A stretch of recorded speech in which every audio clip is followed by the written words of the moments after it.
Нестор Хаджимба учится в 6 классе. Любознательный мальчик играет в футбол и уже в таком возрасте сам изучает все, что связано с эндокринологией. Для него сахарный диабет не приговор, а образ жизни. По словам Нестора, важно повышать уровень знания о диабете каждый день. Вот почему он 4-й год подряд участвует в детском диабетическом лагере. У нас каждый раз новые занятия, приезжают новые доктора, рассказывают нам о новом употреблении инсулина и разные конкурсы. Мы знакомимся каждый год с новыми участниками. У нас стоят датчики у каждого, и у некоторых инсулиновые помпы. По самочувствию, когда низкий сахар, у нас у всех голова кружится, у некоторых начинает болеть. А когда высокий, жажда сильная.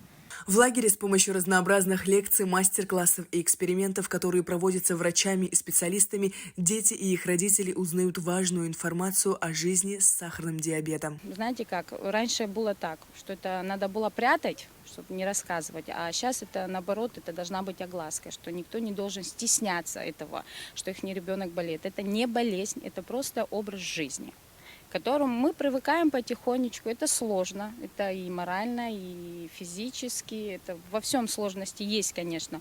Но мы, диа-общество, диа-семья, как мы друг друга называем, очень поддерживаем друг друга. И в принципе у нас нет никаких сложностей. У нас есть такая огромная большая семья, где мы можем просто обратиться и спокойно все решить вопросы. 15 детей из всех районов Абхазии имели возможность узнать о новейших гаджетах, облегчающих жизнь диабетиков. За 4 дня пребывания в лагере они смогли пообщаться с психологами.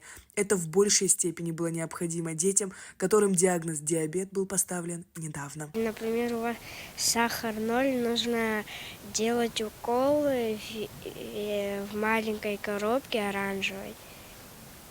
Его нужно вытаскивать, заливать чуть-чуть и как обычный укол, но только там чуть-чуть по-другому.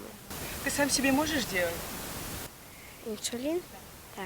Каждый год диабетический лагерь приглашает специалистов из России. Так, впервые в таком мероприятии приняла участие детский эндокринолог из Калининграда Виктория Эльзессер. Как детям помочь, как вести себя в экстренных ситуациях.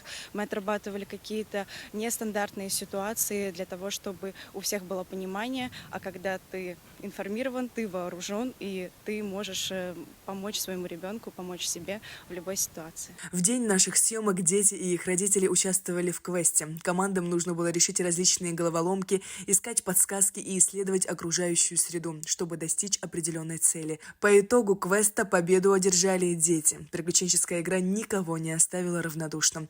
Диабетическое общество Абхазии на сегодняшний день помогает детям социализироваться в обществе, что немаловажно. И это, несомненно, дает свои плоды. Сария Кварцхеля, Даур Цулукия, Абхазское телевидение.